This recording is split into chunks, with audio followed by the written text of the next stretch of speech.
मुद्रास्फीति के कारण से शुरू करेंगे क्लास को। आज से हम आज की मुद्रास्फीति के कारण। मुद्रास्फीति चैप्टर में हम लोग देखिए, इसको मुद्रास्फीति के कारण भी कह सकते हैं या मुद्रास्फीति के स्वरूप भी कह सकते हैं। ऐसा क्यों?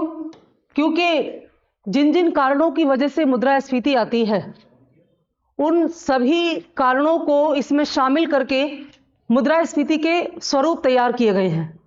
जैसे मुद्रास्फीति यानी कि महंगाई का एक कारण ये होता है कि मांग में वृद्धि हो जाती है, और जब मांग में वृद्धि हो जाती है लेकिन बाकी सारे तत्व स्थिर रहते हैं। जैसे ना तो उत्पादन में कमी आई, ना तो लागत में वृद्धि हुई, ना ही कोई और परिवर्तन हुआ, केवल मांग बढ़ गई है। तो जब मांग बढ़ने के कारण कीमतें बढ़ती हैं और उसकी वजह से जब मुद्रास्फीति या महंगाई आती है तो उसे हम क्या कहते हैं? क्या कहते हैं बताइए? कल बताया था आपको, मांग प्रेरित मुद्रास्फीति या डिमांड पोस्ट मनी इन्फ्लेशन। तो पहला प्रकार क्या हो गया? मांग प्रेरित मुद्रास्फीति। इसको फिर से लिख देंगे हम यहां पर, मांग प्रेरित मुद्रास्फीति।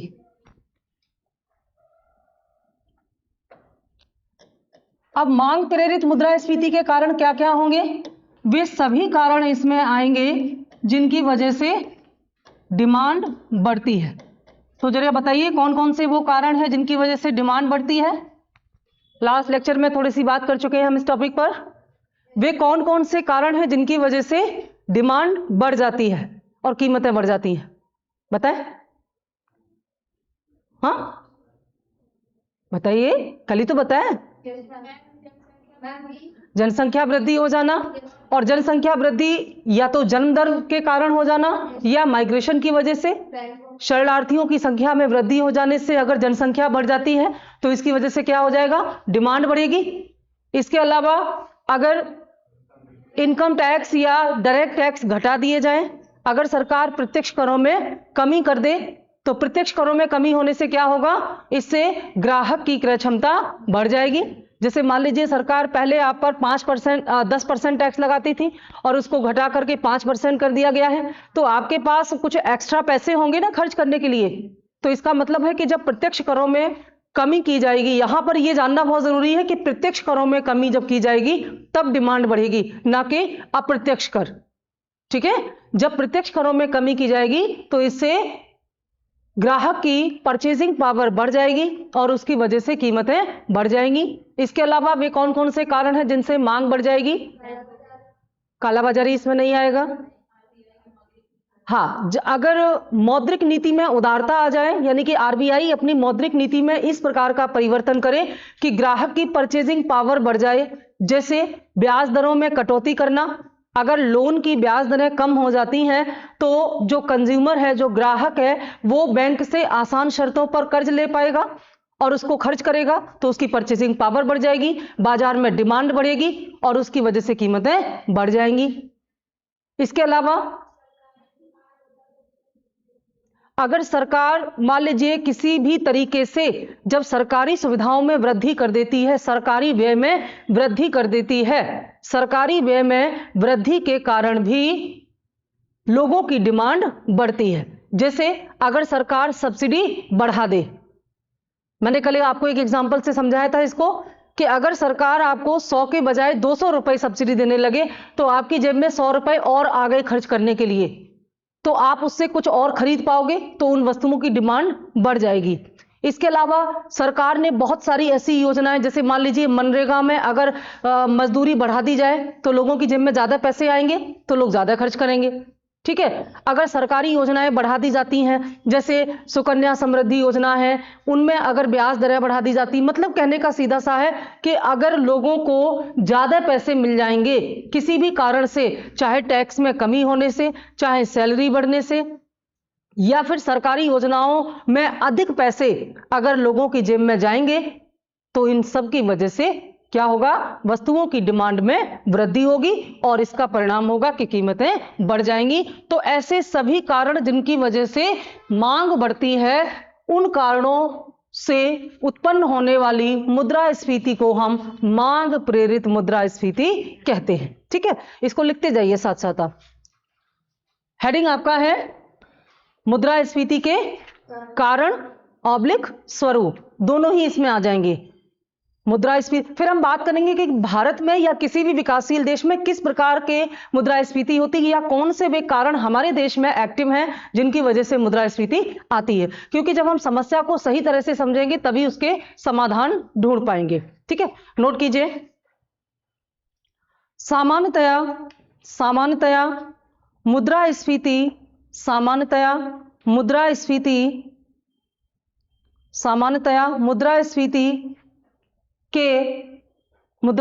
के 4 महत्वपूर्ण कारण होते हैं। सामान्यतया मुद्रास्फीति के 4 महत्वपूर्ण कारण होते हैं जिनके आधार पर 4 महत्वपूर्ण कारण होते हैं जिनके आधार पर मुद्रास्फीति का स्वरूप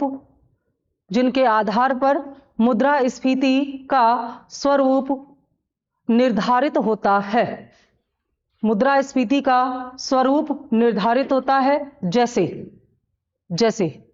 फर्स्ट पॉइंट हेडिंग डाल लीजिए इसमें, मांग प्रेरित मुद्रास्फीति, डिमांड पोस्ट इन्फ्लेशन। मांग प्रेरित मुद्रास्फीति लिखें इसमें, यदि बाजार में वस्तुओं की मांग बढ़ने के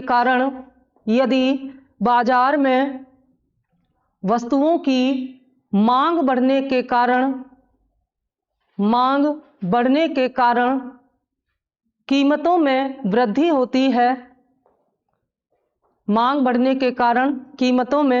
वृद्धि होती है, तो इसे मांग प्रेरित स्फीति कहते हैं।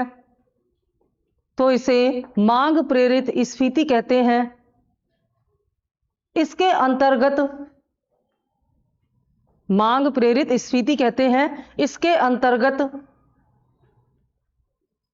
ऐसे सभी कारण सम्मिलित किए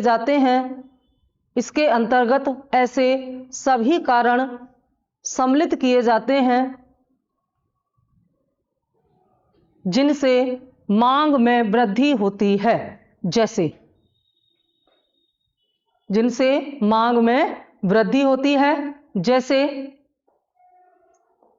पॉइंट बना लीजिए यहां पर, जनसंख्या में तीव्र वृद्धि, जैसे फर्स्ट पॉइंट जनसंख्या में तीव्र वृद्धि जो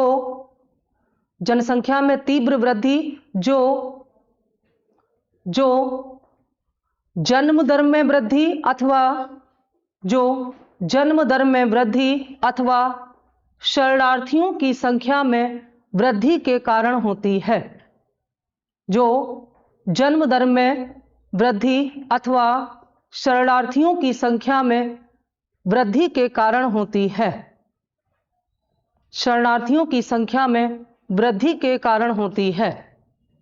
देखिए, इस तरह की समस्या उन राज्यों में ज्यादा आती है जो कि अंतर्राष्ट्रीय सीमाओं से लगे होते हैं। अगर हम भारत की बात करें तो पश्चिम बंगाल हो गया, नॉर्थ ईस्ट के स्टेट हो गए, यहां पर अक्सर ये समस्या आती है कि अवैध घुसपैठ की वजह से इन जो बॉर्डर स्टेट है यहां पर अचानक वहां की अर्थव्यवस्था पर दबाव बन जाता है और दैनिक उपभोग की वस्तुओं की डिमांड बढ़ जाने से महंगाई बढ़ जाती है। ऐसी ही समस्या यूरोप के बाजारों में आई थी, जब यूरोप में बहुत सारे शरणार्थी जो मध्य एशिया है यहां पर जब तनाव उत्पन्न हुआ था सीरिया और दूसरे मध्य एशियाई देशों में, तो यहां से बड़ी मात्रा में जो जनसंख्या है वो पलायन कर रही थी यूरोप के लिए। तो यूरोप की सरकार और यूरोपीय संघ ने इस पर चिंता जाहिर की थी, क्योंकि इससे यूरोप की अर्थव्यवस्था पर दबाव बढ़ रहा था। निश्चित तौर पर इससे जो महंगाई बढ़ती है उसका प्रभाव लोकल जनसंख्या पर भी पड़ता है। ठीक है, आगे अगला पॉइंट इसी में लिखेंगे। ये मांग प्रेरित मुद्रास्फीति के अंतर्गत हम सेकंड पॉइंट नोट कर रहे हैं। आगे सेकंड पॉइंट में नोट कीजिए, प्रत्यक्ष करों में कमी होना या प्रत्यक्ष करों में कमी होने से प्रत्यक्ष करों में कमी होने से। हम बात कर रहे हैं किन किन कारणों से मांग प्रेरित मुद्रास्फीति होती है। तो पहला हमने इसमें नोट किया कि जनसंख्या में वृद्धि होने से, और जनसंख्या वृद्धि के दो कारण हमने यहां पर नोट किए। ठीक है, देखिए जो विकसित देश है वहां पर अक्सर शरणार्थियों की संख्या में वृद्धि होने से इस प्रकार की मुद्रास्फीति आती है। लेकिन विकासशील देशों में क्योंकि जन्म दर बहुत ज्यादा होती है, इसलिए जनसंख्या वृद्धि जन्म दर में वृद्धि के कारण होती है, तो इस वजह से यहां पर मांग बढ़ जाती है। ठीक है, पर दोनों ही कारण ऐसे हैं जिनसे मांग प्रेरित मुद्रास्फीति उत्पन्न होती है। दूसरा हमने क्या बताया? दूसरा हमने बताया जब प्रत्यक्ष करों में कमी हो जाए, तो प्रत्यक्ष करों में कमी होने का एकदम सीधा असर पड़ता है, और वह असर यह होता है कि इससे ग्राहक की या कंज्यूमर की क्रय क्षमता अचानक बढ़ जाती है। और कोई भी व्यक्ति, देखिए ऐसा नहीं है हमारा ही पैसा है जिसे हम कल तक टैक्स दे रहे थे लेकिन आज टैक्स कम हो गया तो उसको हम बहुत ही कम ऐसे ह्यूमन नेचर देखे गए हैं जिनमें ये पैसा बचाया जाएगा। ज्यादातर सोचते हैं अरे इसको खर्च कर दो, है ना। अगर इस पैसे को सेविंग कर लिया जाए तो डिमांड नहीं बढ़ेगी, तो महंगाई नहीं बढ़ेगी। लेकिन क्योंकि ह्यूमन नेचर है, ह्यूमन बिहेवियर है कि हमारा ही पैसा हमें अगर दूसरी जगह से बच रहा है तो लगता है कहीं से मिल गया है, तो उसको हम बचाने पर नहीं खर्च करने पर जोर देते हैं। तो अगर इनकम टैक्स में कमी हो जाए, प्रत्यक्ष कर में कौन कौन से टैक्स आते हैं बताएं जरा, कौन कौन से टैक्स डायरेक्ट टैक्स के अंतर्गत आते हैं, प्रत्यक्ष कर में आते हैं? इनकम टैक्स और कॉर्पोरेट टैक्स, निगम कर और इनकम जो पर्सनल इनकम टैक्स है। एक्चुअली ये दोनों ही इनकम टैक्स हैं। जिसे आप इनकम टैक्स कहते हैं वो कौन सा टैक्स है जिसे आप इनकम टैक्स से इंट्रोड्यूस करा रहे हैं? एक्चुअली ये वो टैक्स है जो आपके दिमाग में है, जो कि व्यक्तियों पर लगता है ना। जैसे मेरी इनकम पर जो टैक्स लगा है वो क्या है? Income tax. एक्चुअली इसको क्या बोलते हैं? Personal income tax. इसको हम बोलते हैं पर्सनल इनकम टैक्स या व्यक्ति आयकर। लेकिन एक और इनकम टैक्स है, वो कंपनियों की इनकम पर लगता है। तो जो कंपनियों की आय पर लगता है उसे हम निगम कर या कॉर्पोरेट टैक्स कहते हैं। तो कॉर्पोरेट टैक्स और पर्सनल इनकम टैक्स ये दोनों ही इनकम टैक्स ही हैं। बस डिफरेंस ये है कि जो पर्सनल इनकम टैक्स है ये व्यक्तियों की कुल वार्षिक आय पर लगता है, और जो कॉर्पोरेट टैक्स है वो कंपनी की शुद्ध वार्षिक आय पर लगता है। ठीक है, दोनों ही प्रत्यक्ष कर हैं, तो दोनों ही करों में अगर सरकार कमी करती है तो इससे क्या होगा? इससे लोगों की परचेजिंग पावर बढ़ जाएगी और इससे मार्केट में डिमांड बढ़ेगी, महंगाई बढ़ेगी। ठीक है, तो ये हेडिंग मत डालिए। इसको हेडिंग क्यों डाल लिया आपने? प्रत्यक्ष कर में कमी होना, ये तो इसी के अंदर सब पॉइंट है। मेन हेडिंग ये है कि ये सब इसके अंदर सब पॉइंट है। ठीक है, हाँ ये सब पॉइंट है।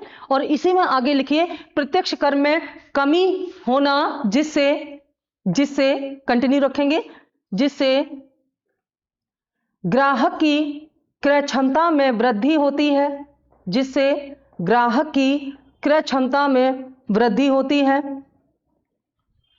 तथा मांग में वृद्धि होती है, तथा वस्तुओं की मांग में वृद्धि होती है। नेक्स्ट पॉइंट इसी में है, सरकारी व्यय में वृद्धि होने से सरकारी व्यय में वृद्धि। और सरकारी व्यय में वृद्धि जब हम कहते हैं तो ब्रैकेट में हम लिख देंगे यहां पर सब्सिडी में वृद्धि, क्योंकि सरकारी व्यय का एक बड़ा भाग जब सब्सिडी के रूप में जनता की जेब में जाता है तो इससे जनता की क्रय क्षमता बढ़ती है। ठीक है, सरकारी व्यय में वृद्धि ब्रैकेट में सब्सिडी में वृद्धि से ग्राहक की क्रय क्षमता में वृद्धि हो जाती है।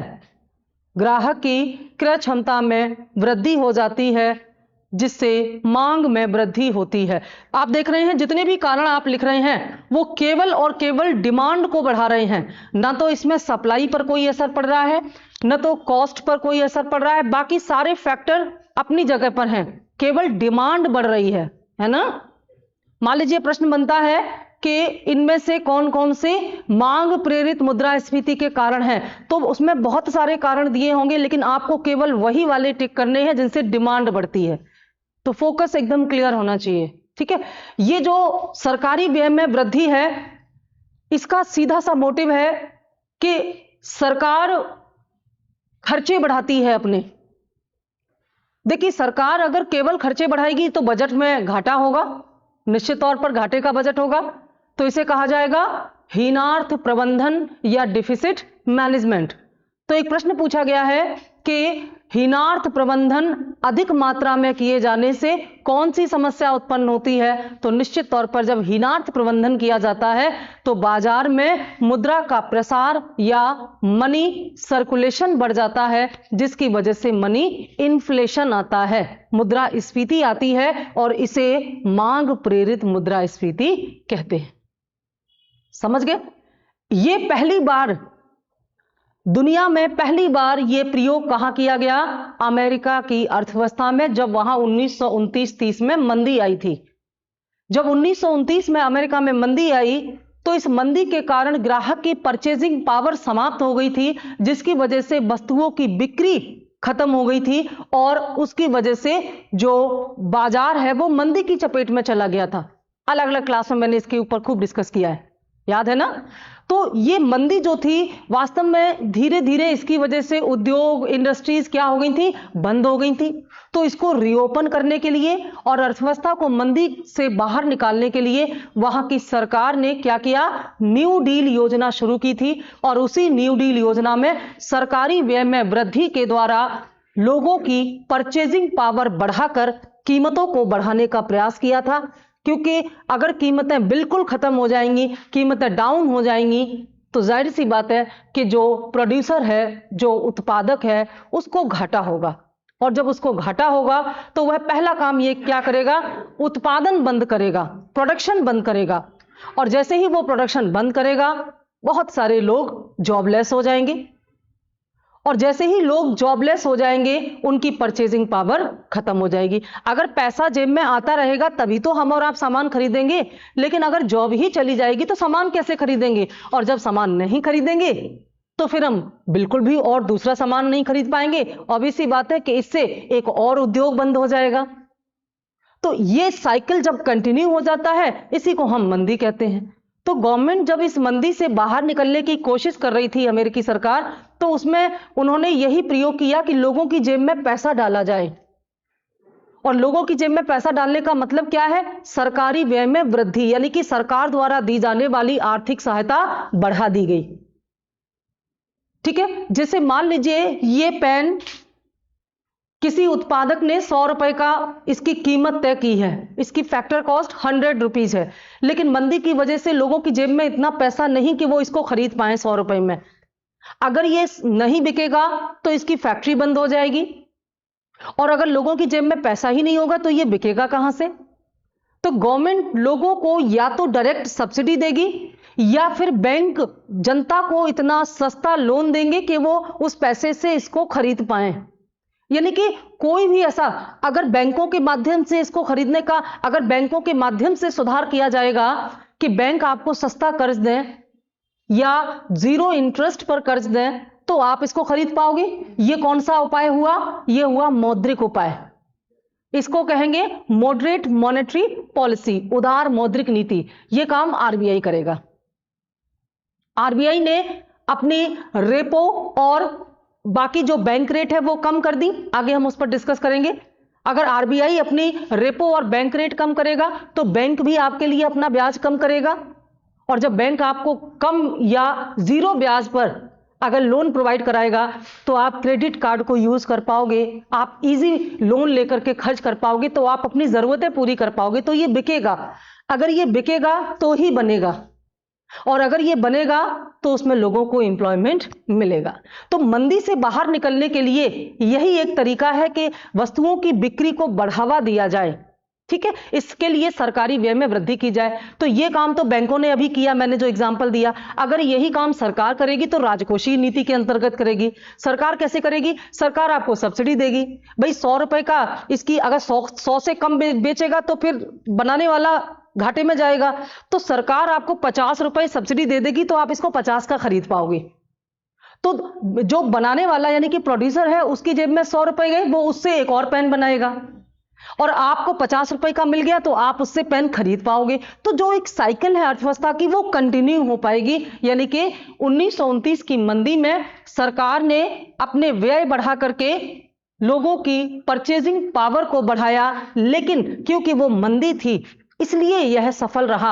अगर किसी देश में मुद्रास्फीति हो तो जाहिर सी बात है कि ऐसी स्थिति में सरकारी व्यय को बढ़ाने से मुद्रास्फीति और ज्यादा बढ़ सकती है। मतलब सीधा सा है कि जब भी सरकार अपने व्यय में वृद्धि करती है, मतलब कल्याणकारी योजनाओं पर ज्यादा खर्च करती है, तो इससे लोगों की जेब में पैसा जाता है और उनकी परचेजिंग पावर बढ़ती है, जिसकी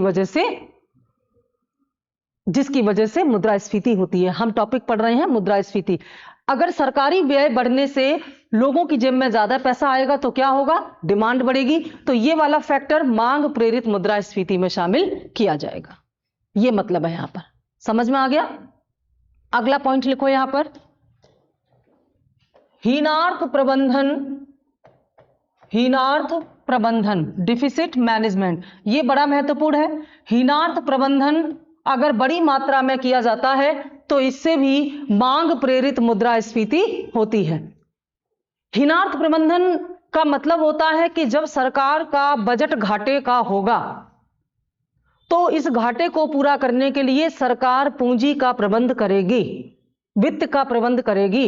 इसी को घाटे की वित्तीय व्यवस्था भी कहते हैं। इसी हीनार्थ प्रबंधन को घाटे की वित्तीय व्यवस्था भी कहते हैं। जैसे अगर सरकारें पिछले कई वर्षों से आमदनी अठन्नी और खर्चा रुपया वाला बजट बना रही हैं तो क्या होगा? घाटा बढ़ेगा।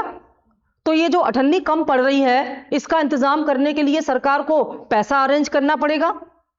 और सरकार अगर हीनार्थ प्रबंधन कंटिन्यूअस करती जाती है, हर साल घाटे का बजट हो और हर साल उस घाटे को पूरा करने के लिए अतिरिक्त पूंजी का प्रबंध करना पड़े, तो सरकारें कैसे करेंगी इस पूंजी का प्रबंध?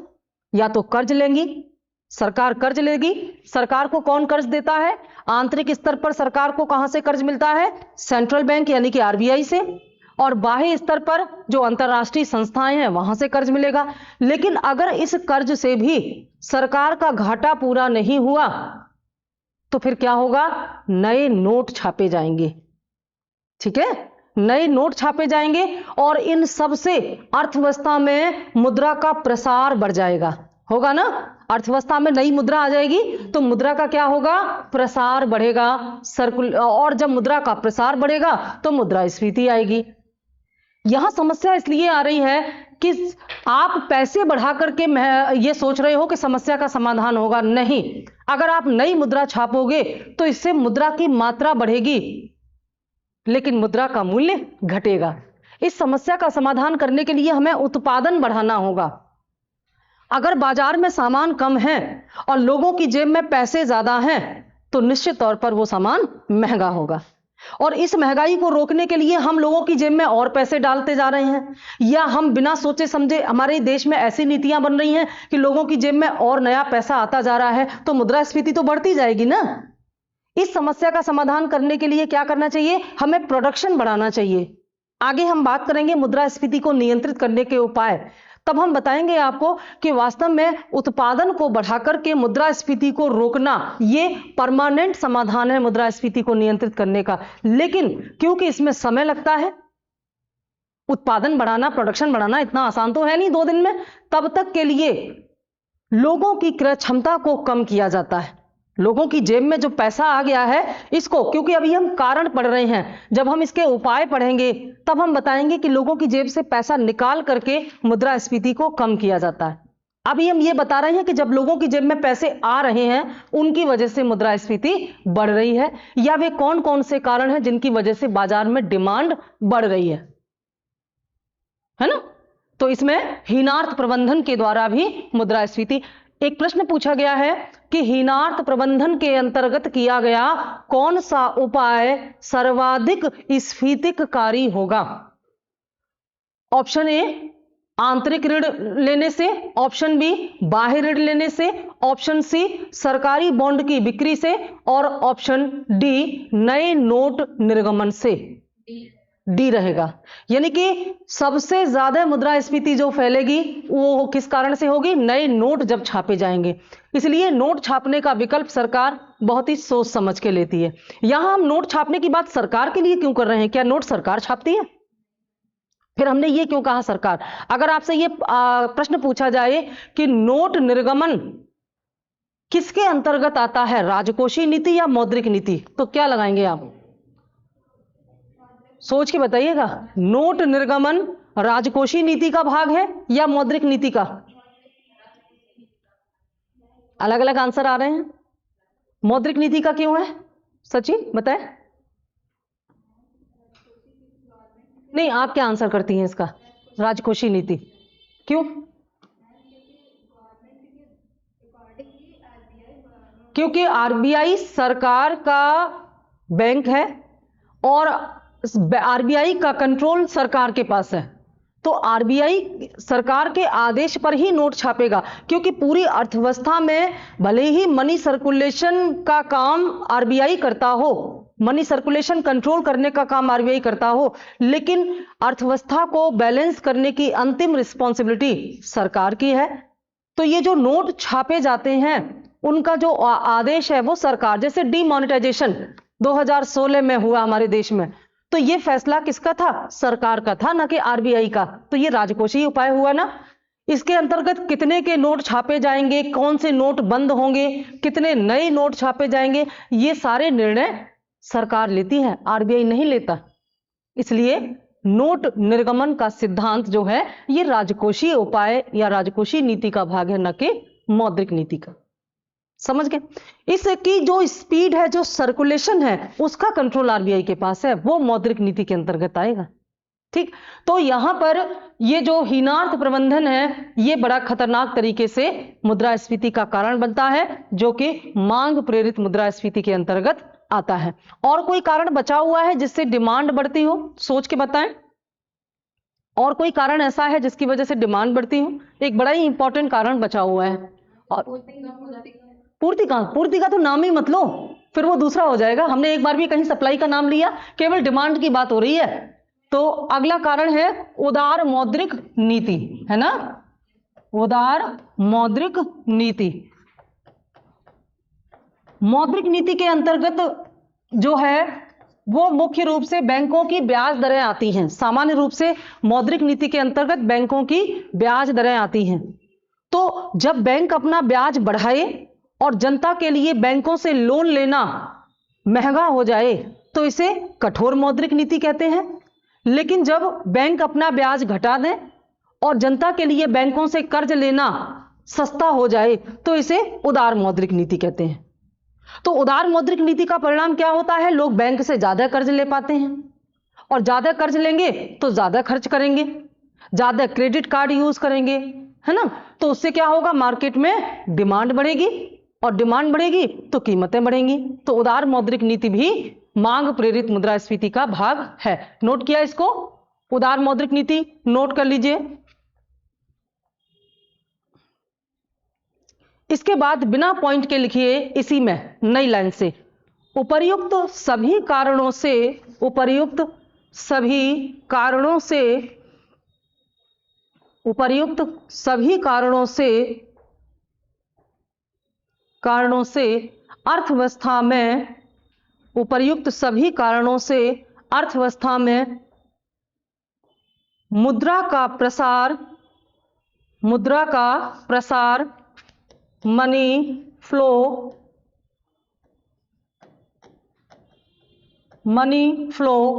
बढ़ जाता है। मुद्रा का प्रसार या मनी फ्लो बढ़ जाता है। इसे हम एक और लैंग्वेज में क्या कह सकते हैं, एक और सेंटेंस में हम कह सकते हैं कि मुद्रा की तरलता बढ़ जाती है ना? जब भी आपके पास इस तरह का पैसा आए जिसे आप तुरंत खर्च कर सकते हैं, वह मुद्रा जो शीघ्र ही विनिमय का माध्यम बन जाए उसे हम तरल मुद्रा कहते हैं। तो ये जितने भी कारण आपने ऊपर लिखे हैं, इन सब की वजह से आप यानी कि आम आदमी की जेब में ज्यादा पैसे आते हैं और उनके लिए खर्च करना आसान हो जाता है। ठीक है, सेंटेंस क्या है हमारा? उपर्युक्त सभी कारणों से अर्थव्यवस्था में मुद्रा का प्रवाह प्रसार बढ़ जाता है, जो मांग में वृद्धि करता है, जो मांग में वृद्धि करता है। फलस्वरूप वस्तुओं एवं सेवाओं की कीमतों में फलस्वरूप वस्तुओं एवं सेवाओं की कीमतों में वृद्धि हो जाती है। फलस्वरूप वस्तुओं एवं सेवाओं की कीमतों में वृद्धि हो जाती है। इसे मांग प्रेरित मुद्रास्फीति कहते हैं। इसे मांग प्रेरित मुद्रास्फीति कहते हैं। अब देखिए, ये जो अलग अलग प्रकार या स्वरूप मुद्रास्फीति के आप पढ़ रहे हैं, ये क्यों महत्वपूर्ण है? इसलिए क्योंकि अगर मांग बढ़ने के कारण मुद्रास्फीति हो रही है तो इसे मांग घटा करके ही कंट्रोल किया जाएगा। अगर मांग बढ़ने के कारण मुद्रास्फीति हुई है तो मांग घटने से इसको सही किया जाएगा। अगर पूर्ति घटने के कारण मुद्रास्फीति हुई है तो उसको पूर्ति बढ़ा करके कंट्रोल किया जाएगा। तो अलग अलग कॉज ऑफ इन्फ्लेशन यहां पर पता करने के बाद उनके सॉल्यूशन ढूंढने आसान हो जाएंगे, इसलिए इनको अलग अलग कैटेगरी में बांटा गया है। ठीक है, तो सेकंड पॉइंट हमारा क्या होगा? फर्स्ट पॉइंट क्या था? मांग प्रेरित मुद्रास्फीति। अगला होगा हमारा पूर्ति प्रेरित मुद्रास्फीति, यानी कि मुद्रास्फीति का दूसरा स्वरूप या दूसरा कारण क्या है? ऐसे कारण जिनसे बाजार में वस्तुओं की पूर्ति कम हो जाती है। ठीक है, पूर्ति प्रेरित मुद्रास्फीति, पूर्ति प्रेरित मुद्रास्फीति। अब ध्यान रहे कि इसके अंतर्गत वे सभी कारण आएंगे जिनसे बाजार में वस्तुओं की पूर्ति कम होती है, लेकिन इसमें मांग या किसी अन्य फैक्टर को टच करने वाला कोई पॉइंट नहीं होगा। तो चलिए एक एक करके बताइए, किन कारणों से बाजार में वस्तुओं की पूर्ति कम हो जाती है? वर्षा बताएं, वे कौन से कारण हैं जिनसे बाजार में वस्तुओं की पूर्ति कम हो जाती है? उत्पादन में कमी होने से। सही है, तो पहला कारण हमने लिख दिया, उत्पादन में कमी। अब उत्पादन में कमी के कई कारण हो सकते हैं। उत्पादन में कमी के क्या क्या कारण हो सकते हैं? धीमी आर्थिक वृद्धि दर, आर्थिक सुधारों की धीमी प्रक्रिया, उत्पादन की जो प्रणाली है वो उपयुक्त नहीं है ना, तकनीक अच्छी नहीं है, या मॉनसून गड़बड़ हो गया जिसकी वजह से कृषि उत्पाद हमारे डिस्ट्रॉय हो गए, खराब हो गए, है ना।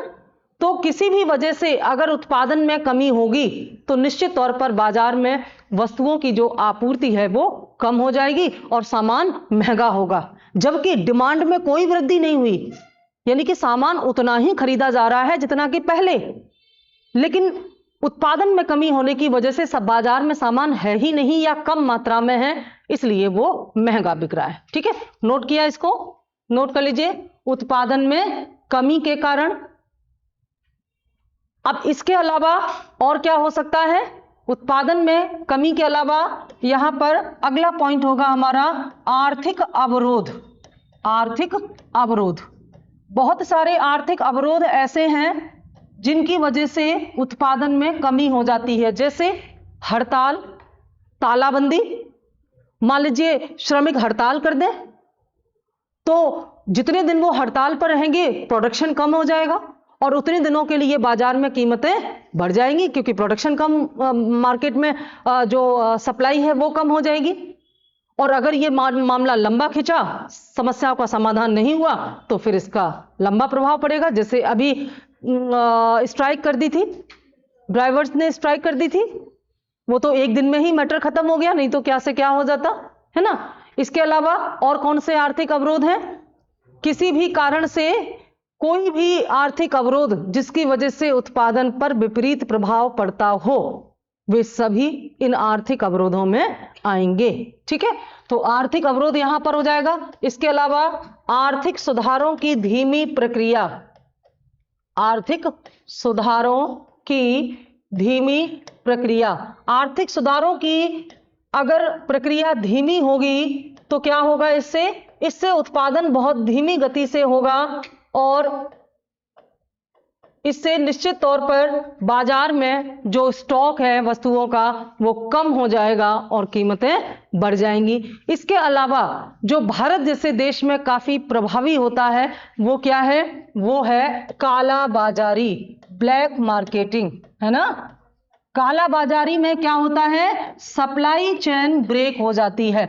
जैसे प्रोडक्शन तो बहुत हुआ है, प्रोडक्शन की कोई कमी नहीं, लेकिन उस प्रोडक्शन को, उस प्रोडक्ट को मार्केट तक पहुंचाने वाली जो चेन है, जिसमें ट्रांसपोर्ट भी आ सकता है, जिसमें मिडिल मैन भी आ सकते हैं, सब कुछ आ सकता है, अगर वहां कोई प्रॉब्लम आ गई तो सामान बाजार में आ ही नहीं पाएगा।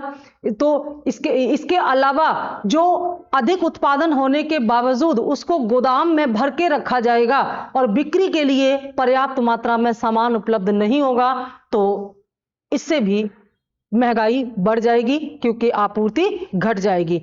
मतलब सीधा सा है, जब जानबूझ करके बाजार में आपूर्ति कम कर दी जाती है, जानबूझ करके बाजार में वस्तुओं की आपूर्ति कम कर दी जाती है, तो इसे हम काला बाजारी कहते हैं। ठीक है, तो ये कुछ महत्वपूर्ण कारण थे जिनकी वजह से ये महंगाई आई। इसीलिए इसको हमने क्या कहा गया, इसको पूर्ति प्रेरित मुद्रास्फीति, क्योंकि इसमें केवल पूर्ति घटने से महंगाई बढ़ रही है। अब चलते हैं हम तीसरे पॉइंट की तरफ। तीसरा पॉइंट है हमारा लागत प्रेरित मुद्रास्फीति। लागत प्रेरित मुद्रास्फीति में हम ऐसे सभी कारणों की बात करेंगे जिनकी वजह से वस्तुओं या उत्पादों की लागत बढ़ जाती है। तो वे कौन कौन से कारण हैं जिनकी वजह से वस्तुओं की लागत बढ़ती है? वे कौन कौन से कारण हैं जिनकी वजह से वस्तुओं की लागत बढ़ती है, बताइए। कच्चे माल की कीमतों में वृद्धि होने से, हाँ, श्रमिकों के वेतन में या मजदूरी में वृद्धि होने से। मान लीजिए सरकार कोई नया कानून बनाए न्यूनतम मजदूरी वाला, तो न्यूनतम मजदूरी कार्यक्रम अगर सरकार ने बनाया तो आपको अपने श्रमिकों को कम से कम उतनी सैलरी तो देनी ही पड़ेगी जो सरकार ने इस कानून के तहत निर्धारित की है। तो आपकी जेब पर ज्यादा भार पड़ेगा कि नहीं पड़ेगा, तो आपका सामान भी महंगा हो जाएगा। इसके अलावा अगर बैंक कठोर मौद्रिक नीति अपनाते हैं तो व्यापारी के लिए बैंक से लोन लेना महंगा हो जाएगा, ज्यादा ब्याज देना पड़ेगा, तो उसकी लागत बढ़ जाएगी। इसके अलावा और अगर ट्रांसपोर्ट की लागत बढ़ गई तो सामान महंगा हो जाएगा। अगर जमीन का किराया बढ़ गया या जमीनें महंगी हो गई तो लागत बढ़ जाएगी। या सरकार ने इनडायरेक्ट टैक्स बढ़ा दिए, सरकार अगर जीएसटी बढ़ा देगी तो इससे क्या होगा, वस्तुएं महंगी तो हो ही जाएंगी ना। तो ऐसा कोई भी कार्य या ऐसा कोई भी परिवर्तन जिनकी वजह से लागत बढ़ जाती है, भले ही वस्तुओं की डिमांड और वस्तुओं की सप्लाई पर कोई प्रभाव न पड़ा हो, वो पहले जैसी ही हो और सही स्थिति में हो, उसके बावजूद लागत बढ़ेगी तो महंगाई बढ़ेगी। तो इस महंगाई को हम लागत प्रेरित मुद्रास्फीति कहते हैं। ठीक है, तो इसमें हम पहला पॉइंट क्या कहेंगे, पहला पॉइंट हम कहेंगे कि उत्पादों के साधन या उत्पादों के साधनों की लागत में वृद्धि, उत्पादों के साधनों की लागत में वृद्धि। और इसका मतलब यह है श्रम, उत्पत्ति के संसाधन कितने हैं, 4, ठीक है, श्रम पूंजी और भूमि, चौथा कौन सा है, साहस। ये उत्पत्ति के 4 संसाधन हैं। अगर इनकी लागत बढ़ेगी, जैसे अगर श्रमिकों का वेतन बढ़ गया, मजदूरी बढ़ गई, अगर पूंजी का ब्याज बढ़ गया, भूमि का किराया बढ़ गया और साहसी ने अपना लाभ बढ़ा लिया, तो निश्चित तौर पर वस्तुओं की लागत बढ़ेगी। इसके अलावा और क्या है, अप्रत्यक्ष करों में वृद्धि। अगर सरकार अप्रत्यक्ष करों में वृद्धि कर देती है तो इससे भी वस्तुओं की लागत बढ़ जाएगी। जैसे अगर इस पर टैक्स जो है 5% से बढ़ा करके 10% कर दिया जाए जीएसटी, तो फिर इसकी कीमत 5% बढ़ जाएगी। ना तो इसलिए कि ये कम बना है, उत्पादन कम हुआ है, ना ही इसलिए कि ये ज्यादा खरीदा जा रहा है, बल्कि इसलिए क्योंकि इस पर टैक्स बढ़ गया तो ये महंगा हो जाएगा। तो ये कौन सी महंगाई है? लागत प्रेरित मुद्रास्फीति। अब देखिए क्लियर कट पता चल जाएगा कि कौन सी महंगाई किस कारण से बढ़ी है, तो उसका समाधान आसान हो जाएगा ना। पता लगा कि सरकार ने टैक्स बढ़ा दिया इसलिए महंगाई बढ़ी है, तो दूसरी तरफ उसका उत्पादन बढ़ाने पर जोर दिया जाए तब भी ये महंगाई रुकेगी नहीं। प्रोडक्शन बढ़ा करके ये वाली महंगाई नहीं रुकेगी ना, क्योंकि प्रोडक्शन बढ़ने से तो स्टॉक बढ़ेगा, उससे लागत थोड़ी कम होगी। समझ रहे ना? तो ये महंगाई तभी रुकेगी जब लागत कम की जाएगी। अगर टैक्स बढ़ने से लागत बढ़ी है तो टैक्स कम करना पड़ेगा, तभी ये वाली महंगाई रुकेगी। तो महंगाई के अलग अलग कारण हैं, अलग अलग स्वरूप हैं, इसीलिए महंगाई को रोकने के उपाय भी अलग अलग हैं। अब कौन से देश में कौन सा कारण ज्यादा प्रभावी है, ये ध्यान में रखा जाता है जब नीतियां बनाई जाती हैं। कौन सी नीतियां? राजकोषीय और मौद्रिक नीतियां। तब ये ध्यान में रखा जाता है कि जिस देश के लिए ये नीतियां बनाई जा रही हैं वहां पर महंगाई बढ़ने का कौन सा कारण ज्यादा प्रभावी है, उसी प्रकार से नीतियां बनाई जाती हैं। ठीक है, जैसे मान लीजिए प्रत्यक्ष करों में परिवर्तन होने से ग्राहक की क्रय क्षमता में परिवर्तन होता है, ग्राहक की क्रय क्षमता बदलती है, तो निश्चित तौर पर यह मांग प्रेरित स्फीति पर ही काम करेगा, है ना। यह मांग प्रेरित स्फीति पर ही कार्य करेगा। और अप्रत्यक्ष करों के परिवर्तन से वस्तुओं की लागत या कीमत पर प्रभाव पड़ता है, तो यह सीधे लागत प्रेरित मुद्रास्फीति को रोकेगा। तो पर्टिकुलर किस कारण से स्फीति आई है उसको स्टडी करके ही उसका सॉल्यूशन निकाला जा सकता है। क्लियर? चौथा पॉइंट हमारा आएगा, इसके अलावा कोई भी ऐसा कारण इसमें आप ऐड कर सकते हैं जिनकी वजह से लागत बढ़ती है। ठीक है, इसके अलावा हमारा अगले प्रकार का जो मुद्रास्फीति है उसको हम क्या बोलते हैं? आयातित मुद्रास्फीति। इसका नाम ही है इंपोर्टेड मनी इन्फ्लेशन। ठीक है, आयातित मुद्रास्फीति, आयातित मुद्रास्फीति। अब आयातित मुद्रास्फीति से ऐसा फील हो रहा है कि यह मुद्रास्फीति आयात की गई है। एक्चुअली आयात की नहीं गई है, अपने आप आयात हुई है। और इसी को हम क्या कह सकते हैं? वैश्विक कारणों से होने वाली मुद्रास्फीति। इसका मतलब है कि इस स्फीति के अंतर्गत जो भी कारण हैं वे सभी बाहर से आए हैं, घरेलू कारणों से कोई भी महंगाई नहीं बढ़ी है। तो बताइए मुझे कौन कौन से वे बाहरी कारण हैं जिनकी वजह से हमारे देश में महंगाई बढ़ती है? हाँ जी, आप बताएं, बोलिए। नहीं, उससे क्यों महंगाई बढ़ने लगी? ना ना, वो तो उसमें हो गया ना, डिमांड पोस्ट इन्फ्लेशन में उसको हमने ऐड कर लिया ना। यहां पर हमें ये ध्यान देना है कि वो कौन सा कारण है जो बाहर से आ रहा है और उसकी वजह से सामान महंगा हो रहा है। तो जाहिर सी बात है इसमें हम पहला पॉइंट नोट करेंगे, महत्वपूर्ण वस्तुओं के, महत्वपूर्ण आयातित वस्तुओं, है ना, या सीधे लिख दो आयातित वस्तुओं, आयातित वस्तुओं के अंतरराष्ट्रीय मूल्य में वृद्धि, है ना, जैसे कच्चा तेल। ठीक है, और आप जानते हैं कि भारत सहित ज्यादातर देश जो है कच्चे तेल के आयात पर डिपेंड करते हैं।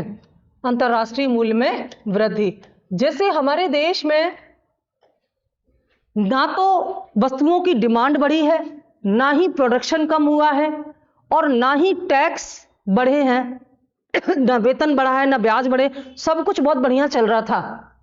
लेकिन अचानक अंतरराष्ट्रीय स्तर पर कुछ ऐसे तनाव या क्राइसिस हुई जिसकी वजह से कच्चे तेल की कीमतें बढ़ गईं। मान लो अंतरराष्ट्रीय स्तर पर कोई, और खास तौर से उन देशों पर इसका प्रभाव पड़ रहा हो जो तेल का उत्पादन करते हैं, जिन्हें हम ओपेक कंट्रीज के नाम से जानते हैं। तो अगर उन देशों में कोई क्राइसिस आएगी तो निश्चित तौर पर उनके जो ऑयल प्रोडक्शन है उस पर बैड इंपैक्ट पड़ेगा। तो कच्चे तेल का उत्पादन कम होगा तो ऑब्वियस सी बात है कि वो महंगा बिकेगा। और हम यानी कि भारत अगर कच्चे तेल का महंगा आयात करेगा तो हमारे जो लोकल डिस्ट्रीब्यूटर्स हैं वो भी तो महंगा ही बेचेंगे। हम और आप अपनी गाड़ियों को जब रिफिल कराएंगे तो पहले से ज्यादा पैसे खर्च होंगे, तो जाहिर सी बात है इससे ट्रांसपोर्ट की लागत बढ़ जाएगी, इससे हर वो चीज महंगी हो जाएगी जिनमें हम डीजल या पेट्रोल का इस्तेमाल करते हैं। किसानों की लागत बढ़ जाएगी, सामान को ढोने की लागत बढ़ जाएगी, हमारे और आपके स्कूल कॉलेज और ऑफिस जाने की लागत बढ़ जाएगी, है ना। कोई भी ऐसा कार्य जिसमें हम उन चीजों का इस्तेमाल करते हो जो कि कच्चे तेल से रिलेट हो, तो निश्चित तौर पर वो सामान महंगा हो जाएगा। और क्योंकि ये घरेलू स्तर पर होगा लेकिन कारण बाहर से आया है, तो इसे हम आयातित मुद्रास्फीति कहेंगे। इसके अलावा ना केवल कच्चा तेल बल्कि हम और भी महत्वपूर्ण वस्तुएं तो आयात करते हैं।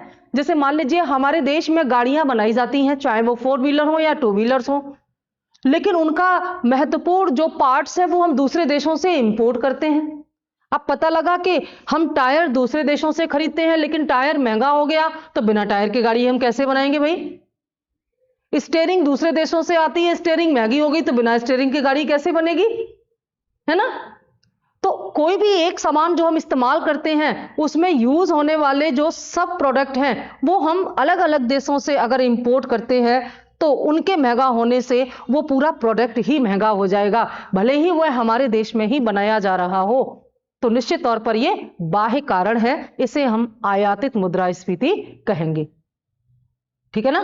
तो कोई भी ऐसी चीज यानी कि ऐसी महत्वपूर्ण वस्तुएं जिनका हम आयात करते हैं उनके अगर अंतर्राष्ट्रीय मूल्य में वृद्धि होगी तो इसकी वजह से होने वाली लोकल मुद्रास्फीति को हम आयातित मुद्रास्फीति कहेंगे। इसके अलावा एक और बड़ा महत्वपूर्ण कारण है, देखिए अंतर्राष्ट्रीय मूल्य में वृद्धि के कई कारण हो सकते हैं। अंतर्राष्ट्रीय स्तर पर मूल्य वृद्धि के कई कारण हो सकते हैं, जैसे उत्पादन में कमी होना अंतर्राष्ट्रीय स्तर पर, जैसे अंतर्राष्ट्रीय बाजार में उन वस्तुओं की डिमांड बढ़ना, है ना, या अंतर्राष्ट्रीय तनाव की वजह से उत्पादन पर विपरीत प्रभाव पड़ना, कोई भी कारण हो सकता है, या भारत के अंतर्राष्ट्रीय संबंधों में बदलाव होना। अगर जिन देशों से भारत सामान आयात करता है उनके साथ भारत के रिश्ते खराब हो जाएं तो हमारे लिए सामान महंगा पड़ जाएगा, या हम दूसरे स्रोत से सामान मंगाएंगे तो महंगा पड़ेगा।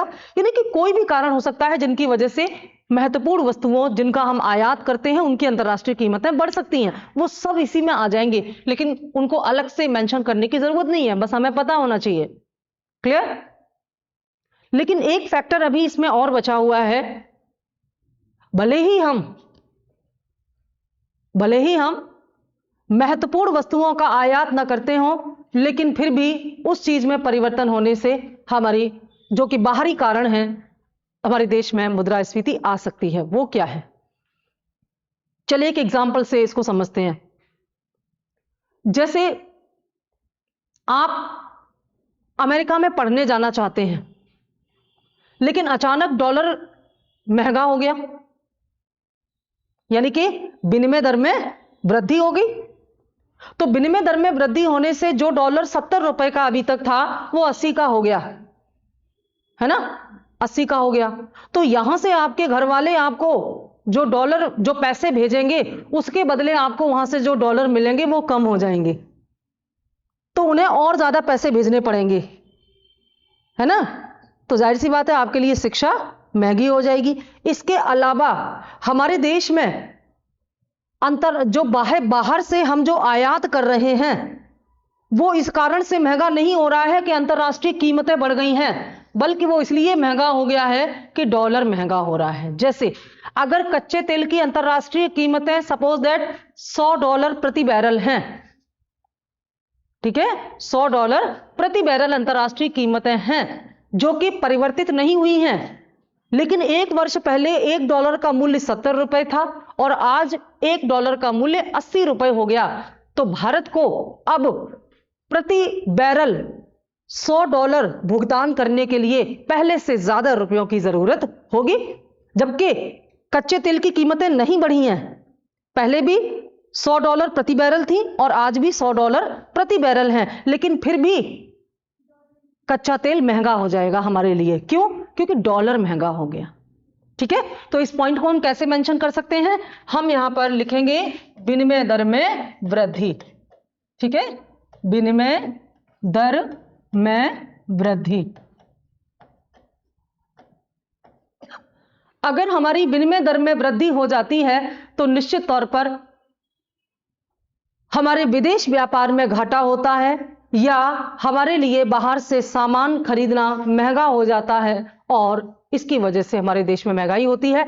यह भी आयातित मुद्रास्फीति के अंतर्गत ही आएगा। तो मुद्रास्फीति के जो 4 प्रकार हमने पढ़े वे अलग अलग कारणों से उत्पन्न होते हैं और इसीलिए इनका अलग अलग नाम भी दिया गया। सबको समझ में आ गया? चलिए अब हम सीधे आ जाते हैं कि अगर मुद्रास्फीति समस्या बन जाती है तो इसको नियंत्रित भी तो किया जाएगा। तो अगला पॉइंट हमारा क्या होगा, मुद्रास्फीति को नियंत्रित करने के उपाय। बहुत प्रश्न आते हैं यहां से, मुद्रास्फीति को नियंत्रित करने के उपाय।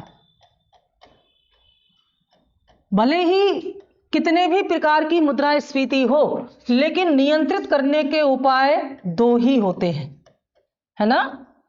नियंत्रित करने के 2 ही उपाय हैं, भले ही मुद्रास्फीति किसी भी कारण से क्यों ना आई हो। कौन से हैं वो 2 उपाय? पहला है राजकोषीय उपाय,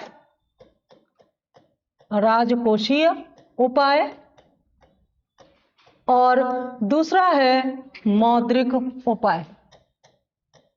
कई सारे प्रश्न तो इसी प्रकार से पूछ लिए जाते हैं कि मुद्रास्फीति को नियंत्रित करने के कौन कौन से उपाय राजकोषीय नीति के तहत आते हैं और कौन कौन से उपाय मौद्रिक नीति के तहत आते हैं। ऐसे प्रश्न खूब पूछे जाते हैं। तो इन प्रश्नों के उत्तर को हम रट नहीं सकते क्योंकि वो कई सारे उपाय हो सकते हैं। तो सिंपल एक लाइन में इनको हम याद करेंगे कि ऐसे सभी उपाय जो कि सरकार करती है। सरकार की जगह हो सकता है यहां पर वित्त मंत्रालय लिखा हो, एक ही बात है, ठीक है। हो सकता है वित्त मंत्रालय लिखा हो या बजट के माध्यम से लिखा हो। तो बजट भी सरकार का इंस्ट्रूमेंट है जिसके थ्रू सरकार अपनी राजकोषीय नीतियों का इंप्लीमेंटेशन करती है, ठीक है। तो कुल मिलाकर के राजकोषीय उपाय सरकार करती है और मौद्रिक उपाय वे हैं जो आरबीआई द्वारा किए जाते हैं। और आरबीआई के साथ साथ इसमें बैंक भी हो सकता है ना, बैंक भी हो सकता है क्योंकि आरबीआई सीधे तो पब्लिक से जुड़ी नहीं होती। आरबीआई जो भी करेगी वो बैंकों के माध्यम से ही तो जनता तक पहुंचेगा। तो ये 2 प्रकार के उपाय हैं जिनसे हम मुद्रास्फीति को नियंत्रित कर सकते हैं। लेकिन आप कहेंगे क्या दोनों उपाय एक साथ काम करते हैं या इसका भी कोई अंतर है? बिल्कुल अंतर है। यानी कि कब कौन सा उपाय किया जाएगा इसका भी एक आधार है। और वो आधार क्या है? वो आधार है कि मुद्रास्फीति किस बाजार में हो रही है, रिटेल मार्केट में है या होलसेल मार्केट में है। बाजार 2 तरह का होता है ना, थोक बाजार और खुदरा बाजार। खुदरा बाजार यानी कि रिटेल मार्केट वह होता है जहां कंज्यूमर या उपभोक्ता अपने उपभोग के लिए वस्तुएं खरीदता है। निश्चित तौर पर यह कम मात्रा में होती हैं। हम और आप इन्हीं खुदरा बाजार से ही, रिटेल मार्केट से ही सामान खरीदते हैं। और थोक बाजार वह होता है जहां पर विक्रेता या व्यापारी बड़ी मात्रा में, थोक मात्रा में सामान खरीदते हैं ताकि वो उसको बिक्री करके लाभ कमा सकें। तो ऑब्वियस सी बात है कि दोनों बाजारों में वस्तुओं की कीमतें अलग अलग होंगी, है ना। तो दोनों ही बाजारों की कीमतों की नाप भी अलग अलग की जाती है। तो 2 प्रकार की मुद्रास्फीति यहां पर समझ में आती है। एक है WPI आधारित मुद्रास्फीति और दूसरी है CPI आधारित मुद्रास्फीति, होलसेल प्राइस इंडेक्स या थोक मूल्य सूचकांक, और दूसरा है CPI या कंज्यूमर प्राइस इंडेक्स या उपभोक्ता मूल्य सूचकांक, ठीक है। मूल्य सूचकांक पर आगे हम एक अलग क्लास में बात करेंगे। तो मूल्य सूचकांक का मतलब होता है ऐसे सूचकांक जो मूल्य परिवर्तित होने की सूचना देते हैं। सूचकांक शब्द का मतलब ही है सूचकांक, सूचना देने वाले अंक। और क्योंकि ये मूल्य सूचकांक है, प्राइस इंडेक्स है, तो ये किसकी सूचना दे रहे हैं? मूल्य परिवर्तन की सूचना दे रहे हैं। जो थोक बाजार के मूल्य परिवर्तन की सूचना दे वो WPI, और जो फुटकर बाजार के मूल्य परिवर्तन की सूचना दे वो CPI। ठीक है। CPI जो है यह बताता है कि रिटेल मार्केट में क्या चेंज हो रहे हैं। निश्चित तौर पर कि ये जो मौद्रिक उपाय होते हैं ये CPI को ध्यान में रख करके अपनी नीतियां बनाते हैं, जो कि अल्पकालीन होती हैं, अल्पकालीन होती हैं। अगर इस महंगाई को नियंत्रित नहीं किया गया तो सामान की बिक्री कम हो जाएगी, ग्राहक खरीदना ही कम कर देगा। तो जब RBI अपनी मौद्रिक नीतियों का निर्धारण करता है तब वह CPI को आधार बनाता है या फुटकर बाजार की महंगाई को आंकड़ों को आधार बनाता है, उसी हिसाब से अपनी ब्याज दरों में परिवर्तन करता है। लेकिन सरकार दीर्घकालीन रणनीति बनाती है, तो सरकार अपनी राजकोषीय नीति निर्धारण में मूलतया WPI को आधार बनाती है। यह प्रश्न आ चुका है, इसको समझेंगे अच्छे से। ठीक है। और इसी के अंतर्गत दोनों ही नीतियां बनाई जाती हैं, यानी कि दोनों ही नीतियों का उद्देश्य भले ही एक है, महंगाई को रोकना, लेकिन ये अलग अलग क्षेत्र में महंगाई को रोकने के लिए प्रयास करती हैं, क्योंकि इनकी नीतियों का प्रभाव अलग अलग क्षेत्र पर पड़ता है। तो हम एक एक करके बात करेंगे इनमें राजकोषीय उपाय या मौद्रिक उपाय की। तो थोड़ा सा लिख लीजिए, आपने हेडिंग लिखा होगा मुद्रास्फीति को नियंत्रित करने के उपाय, इसमें नोट कीजिए। सामान्यतया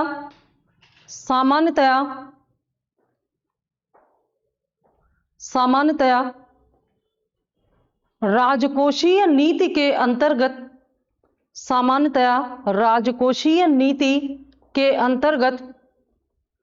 राजकोषीय नीति के अंतर्गत उपभोक्ता मूल्य, एक मिनट, राजकोषीय नीति के अंतर्गत थोक मूल्य सूचकांकों ब्रैकेट में लिखिए WPI, राजकोषीय नीति के अंतर्गत थोक मूल्य सूचकांकों को आधार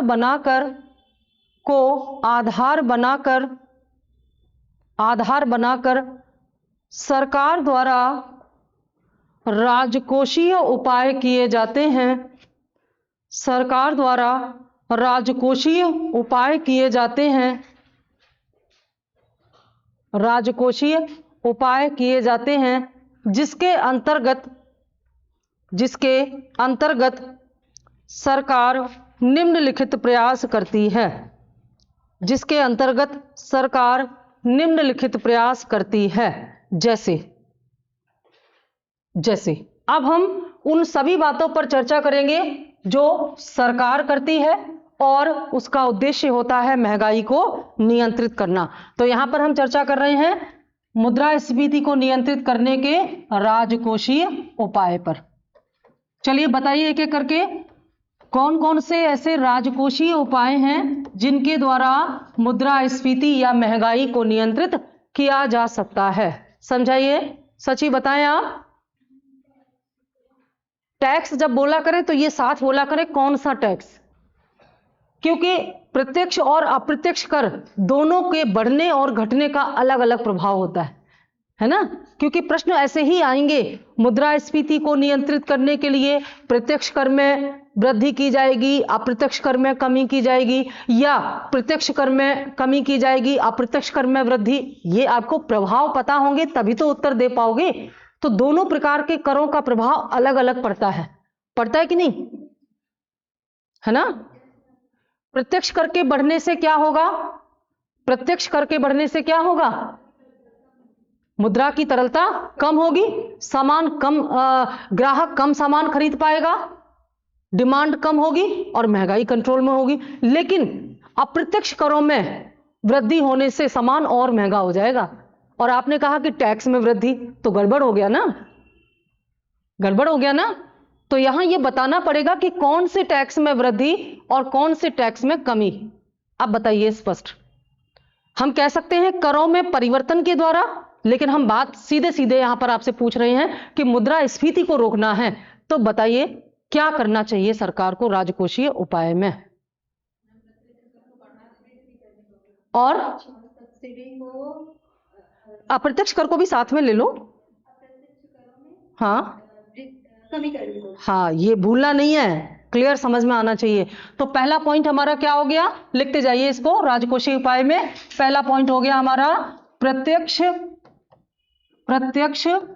करों में वृद्धि एवं, और टैक्स लगाना परिवर्तित करना किसका काम है, सरकार का।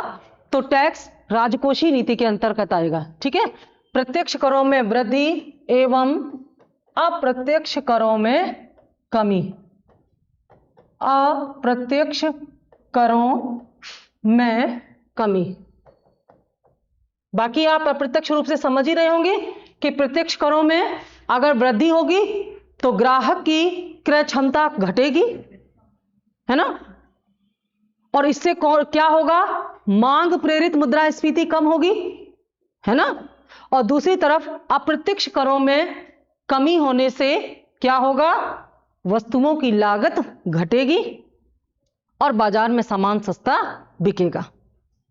तो दोनों तरफ से जब प्रयास किए जाएंगे प्रत्यक्ष और अप्रत्यक्ष करों से, तो इसका परिणाम होगा कि बाजार में सामान पहले से थोड़ा सा सस्ता होगा और मुद्रास्फीति पर नियंत्रण स्थापित होगा, लोगों को राहत मिलेगी, ठीक है। और क्या कर सकती है सरकार, आगे सोचें, अगले पॉइंट पर विचार करें। वो सारे पॉइंट याद कीजिए जिनकी वजह से महंगाई बढ़ रही थी, उन्हीं में से आपको बताना है ढूंढ करके। हाँ, सब्सिडी का क्या करेगी सरकार, अरे सब्सिडी बढ़ाएगी तो महंगाई और बढ़ जाएगी। सब्सिडी बढ़ाने का मतलब समझती हैं, सब्सिडी बढ़ाने से क्या होगा, आपके जेब में और पैसे आएंगे, और पैसे आएंगे तो आप और खरीदोगे, और खरीदोगे तो आप ये कहना चाहती हैं, देखिए इन्होंने जो कहा वो सही भी है और गलत भी है। सही इसलिए है क्योंकि सब्सिडी देकर के लोगों को राहत मिल जाएगी, महंगाई बहुत ज्यादा है, लोग सामान नहीं खरीद पा रहे हैं। जैसे कि अभी हमने खुद ही तो कहा अगर ये 100 का है तो सरकार 50 रुपए देगी, ये आपने कहा। लेकिन गलत इसलिए है क्योंकि अगर ये 50 का बिकेगा तो फिर और ज्यादा बिकेगा, क्योंकि सरकार ने 50 रुपए सब्सिडी दे दी है ना। सरकार अगर सब्सिडी बढ़ा देगी मान लीजिए, तो इससे क्या होगा, लोगों की जेब में ज्यादा पैसे आएंगे तो लोग ज्यादा सामान खरीद पाएंगे। इसलिए आपका आंसर गलत है। तो फिर क्या आंसर होना चाहिए, क्या पॉइंट सही है इसमें, सब्सिडी को लेकर सरकार क्या करेगी, अरे वो भी गलत है। वृद्धि, सरकार अगर सब्सिडी में कमी करेगी तो क्या हो जाएगा, सब्सिडी में कमी करने से लागत बढ़ जाएगी ना, सामान और महंगा हो जाएगा। और सब्सिडी बढ़ाएगी सरकार तो लोगों की जेब में पैसे और ज्यादा आएंगे, तो करे क्या फिर सब्सिडी का, ऐसे लिख दें जिनको जरूरत है। क्या करें, इसको पॉइंट सेंटेंस कैसे बनाएं, छोड़ दे ये बहुत बढ़िया है सब्सिडी को छोड़ दे, मतलब सब्सिडी का मुद्दा ही हटा दे इसमें से ये तो चुनावी नेता वाला इन्होंने बात कर दिया, इसको छोड़ो, इस पर नहीं बात करेंगे। एक्चुअली हमें क्या कहना होगा यहां पर, सब्सिडी को समायोजित करना, समझ गए। हाँ, आप अधिकारी बनेंगे तो आपको सलाह देनी पड़ेगी, ये नहीं कहोगे छोड़ दो इसको, एडवाइस करना पड़ेगा। सब्सिडी का समायोजन, एडजस्टमेंट, ये क्या होता है भाई, सब्सिडी का समायोजन क्या होगा, सब्सिडी के समायोजन का मतलब है कि जो ऐसे लोग हैं जिनकी जेब में पैसे नहीं हैं उनको पैसे देने होंगे, यानी कि उनके लिए सब्सिडी बढ़ानी होगी। और ऐसे लोग जिनके पास पहले से ही बहुत ज्यादा पैसा है उनके लिए सब्सिडी घटानी होगी या समाप्त करनी होगी। जैसे गैस सिलेंडर को एग्जाम्पल के तौर पर हम लेते हैं, अति आवश्यक वस्तु में आता है। तो अगर गैस सिलेंडर पर मान लीजिए उसकी कीमत 1000 रुपए है और सरकार उस पर 300 रुपए की सब्सिडी देती है, तो वो सबके लिए 700 रुपए का हो जाएगा ना। तो सबके लिए 700 रुपए का हो जाएगा, तो फिर भी जिनकी जेब में ज्यादा पैसा है वे खूब इस्तेमाल करेंगे, लेकिन जिनकी जेब में कम पैसा है उनके लिए तो 700 रुपए भी बहुत ज्यादा है ना। तो ऐसे में सरकार को क्या करना चाहिए, जिनके पास पैसे हैं उनके लिए सिलेंडर का पूरा कीमत उनसे वसूल किया जाए, और जिनके पास पैसे कम हैं उनको और ज्यादा सब्सिडी दी जाए। 300 की बजाय 500 रुपए सब्सिडी दी जाए, तो उनको सिलेंडर 500 का पड़ेगा और दूसरों को सिलेंडर 1000 का पड़ेगा। तो जो अभी तक ज्यादा बर्बाद कर रहे थे गैस को, पानी भी गैस पर ही गर्म करके नहाएंगे, गैस को खुला छोड़ देंगे, मिसयूज करेंगे, करते हैं ना लोग। जब अगर किसी के घर में बिजली का बिल नहीं आता है, आप बिजली डिपार्टमेंट में कोई जॉब करते हैं, तो हीटर हमेशा चल रहा होगा इस समय, एसी फुल टाइम चलता रहता है। लेकिन जिनके यहां मीटर लगा हुआ है वे हमेशा यही ध्यान देते हैं फालतू में तो नहीं चल रहा है, होता है ना भाई। तो कुल मिलाकर के जब सब्सिडी को समायोजित कर दिया जाएगा तो समाज के वो लोग जिनके पास पैसे की कमी नहीं है, जो उच्च आय वर्ग में आते हैं उनको 1000 का मिलेगा, और जो निम्न आय वर्ग में आते हैं उनको 500 का मिलेगा। तो इससे सरकारी खजाने पर भार भी नहीं पड़ेगा और सब्सिडी को बढ़ाने और घटाने का प्रेशर भी नहीं लेना पड़ेगा। क्या हो गया यहां पर? सब्सिडी का समायोजन करना। ठीक है, और क्या कर सकती है सरकार राजकोषीय उपायों के अंतर्गत? फटाफट बताइए। हाँ जी, आर्थिक सुधार, बिल्कुल सही। आर्थिक सुधार को बढ़ा करके, यानी कि सरकार आर्थिक सुधार की प्रक्रिया में जब तेजी लाएगी तो इससे क्या होगा? आर्थिक सुधारों में जब तेजी लाएगी तो क्या होगा? इससे उत्पादन की रफ्तार बढ़ेगी, है ना। और जब उत्पादन बढ़ेगा तो बाजार में वस्तुओं की आपूर्ति बढ़ेगी और महंगाई कम हो जाएगी। ठीक है, ये सरकार करेगी। और क्या करेगी सरकार? सरकार महत्वपूर्ण वस्तुओं का आयात करेगी, है ना। आयात में वृद्धि, यानी कि जो चीजें महंगी हो रही हैं उन वस्तुओं की आपूर्ति अंतरराष्ट्रीय स्रोतों से की जाएगी ताकि हमारे देश में मांग पूर्ति का संतुलन बना रहे और मुद्रास्फीति नियंत्रण में रहे। तो इसके लिए सरकार क्या कर सकती है? आयात में वृद्धि करने के लिए सरकार जो सीमा शुल्क हैं, कस्टम ड्यूटी जिनको हम बोलते हैं, वो कम कर दिए जाएंगे, है ना। सीमा शुल्क में कटौती करती जाएगी। आयात वृद्धि के साथ साथ हम यहां पर लिख सकते हैं सीमा शुल्क में। सीमा शुल्क कैसा टैक्स है? प्रत्यक्ष या अप्रत्यक्ष?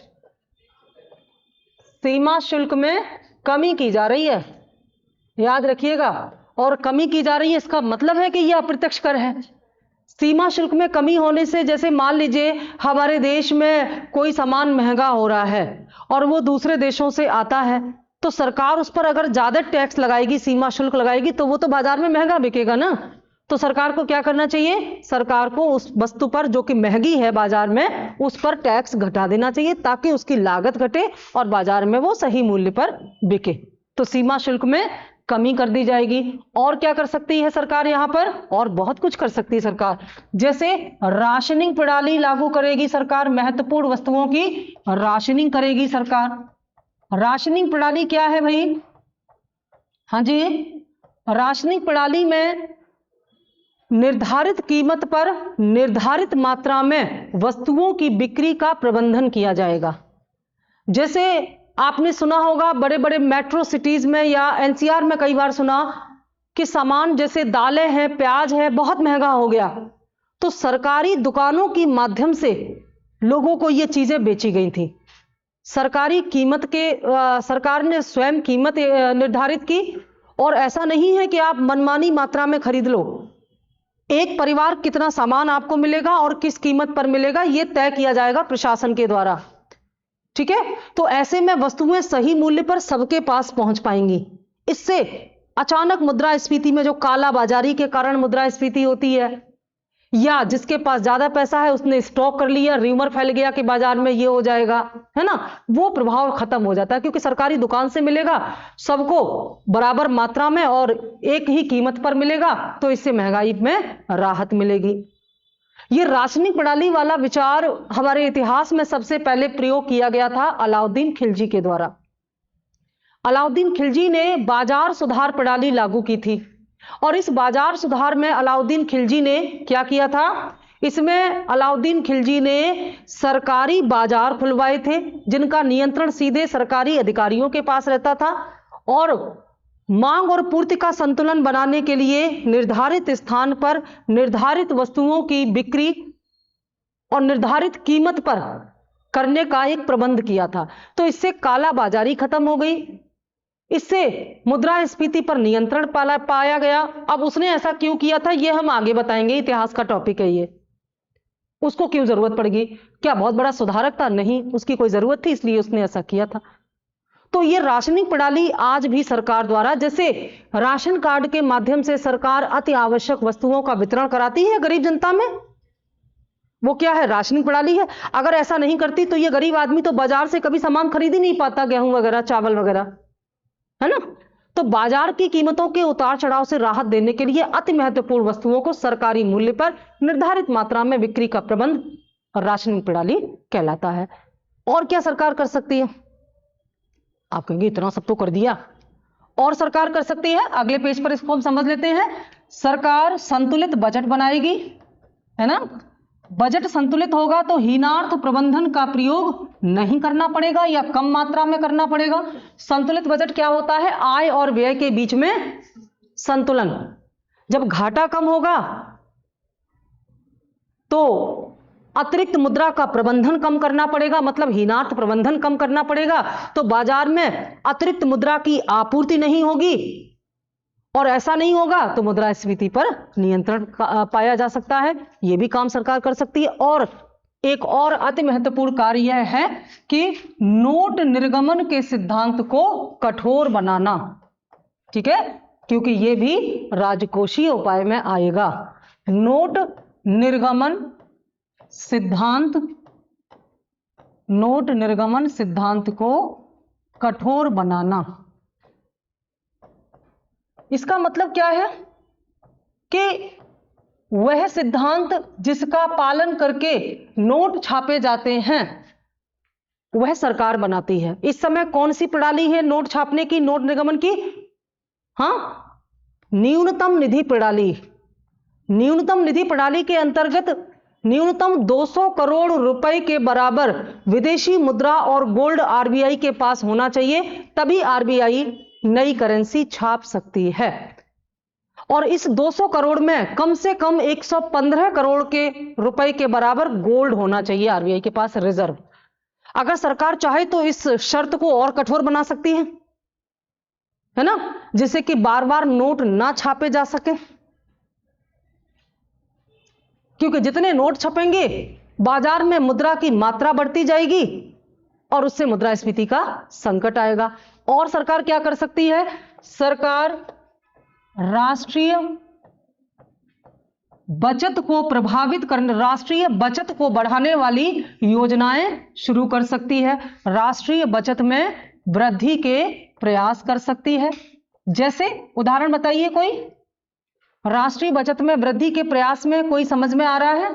जैसे मान लो अगर सुकन्या समृद्धि योजना की ब्याज बढ़ा दी जाए तो हम और आप कुछ ना कुछ पैसा उसमें और जमा करेंगे, तो खर्च कम करेंगे, बचाएंगे ज्यादा, है ना। या सरकार द्वारा चलाई जाने वाली योजनाएं कोई भी, जैसे प्रोविडेंट फंड है, भविष्य निधि है, सरकारी कर्मचारी के प्रोविडेंट फंड को हम क्या बोलते हैं? GPF, general provident fund. Private क्षेत्र के कर्मचारी के प्रोविडेंट फंड को हम ईपीएफ बोलते हैं, एम्प्लॉय प्रोविडेंट फंड। और सामान्य व्यक्ति के द्वारा जो प्रोविडेंट फंड बनाया जाता है उसको हम पीपीएफ बोलते हैं, public provident fund. Provident fund वो भविष्य निधि होती है जिसमें हम अपना पैसा भविष्य के लिए सुरक्षित रखते हैं सरकार के पास, और उस पर हमको ब्याज मिलता है। हालांकि हम इसे बीच में निकाल सकते हैं लेकिन उसकी कंडीशन होती है। तो हमारा पैसा भविष्य के लिए हम सुरक्षित रखते हैं तो बचत होती है। अगर उस पर दी जाने वाली ब्याज बढ़ा दी जाए जो कि सरकार तय करती है तो निश्चित तौर पर हम ज्यादा बचाएंगे, और जब हम ज्यादा बचाएंगे तो करंट में हम कम खर्च करेंगे, कम खर्च करेंगे तो डिमांड घटेगी, और डिमांड घटेगी तो कीमतें भी घटेंगी, है ना। तो ये सारे उपाय हमारे क्या थे? राजकोषीय उपाय। निश्चित तौर पर सरकार द्वारा किए गए इन उपायों का परिणाम हमें अल्पकाल और दीर्घकाल में मुद्रास्फीति में कंट्रोल के रूप में दिखाई पड़ेगा। तो आज हमने पढ़ा राजकोषीय उपाय, और कल हम पढ़ेंगे मुद्रास्फीति को नियंत्रित करने के मौद्रिक उपाय।